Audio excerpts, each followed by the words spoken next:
আবার খাওয়াতে গিয়ে নিজে কুমিরের খাদ্যে পরিণত হতে পারতেন এক ব্যক্তি।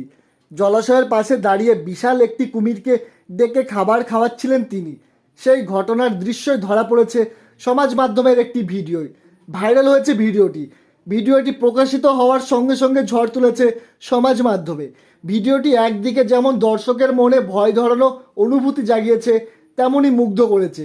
নেচার ইজ ইমেজিং নামের একটি এক্স হ্যান্ডেল থেকে পোস্ট করা সেই ভিডিওয় দেখা গিয়েছে হাফ প্যান্ট জামা পরা এক পৌর শান্তভাবে বিশাল সরীসৃপটিকে খাওয়াচ্ছেন, যেন কোনো গৃহপালিত প্রাণী।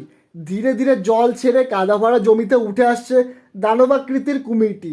খাবারের লোভ দেখিয়ে তাকে কাছে ডাকছেন ওই ব্যক্তি। সেই ভিডিও দেখে বারবারই মনে হতে পারে এই বুঝি সেই পৌরকে আক্রমণ করে বসবে কুমিরটি। সবচেয়ে আশ্চর্যের বিষয় এই হলো, কুমিরটি আচরণ অদ্ভুত রকমের শান্ত। বাধ্য পোষ্যের মতো খাবার খেয়ে কোনো রকম আক্রমণের ভঙ্গি না করেই খাবার খেতে থাকে প্রাণীটি। খাওয়া শেষে গুটি গুটি আবার ঘোলা জলে নিজের ডেরায় ফিরে যায় সেটি। ভিডিওটি দেখে দর্শকেরা মনে করছেন যিনি খাবার খাওয়াচ্ছিলেন তিনি সম্ভবত একজন প্রশিক্ষিত প্রাণী সংরক্ষণ। আবার কেউ কেউ মনে করছেন কুমিরটিকেও শান্ত থাকার জন্য প্রশিক্ষণ দেওয়া হয়েছে। ভাইরাল এই ভিডিওটিতে নানা রকমের প্রতিক্রিয়া ও মন্তব্য জমা পড়েছে।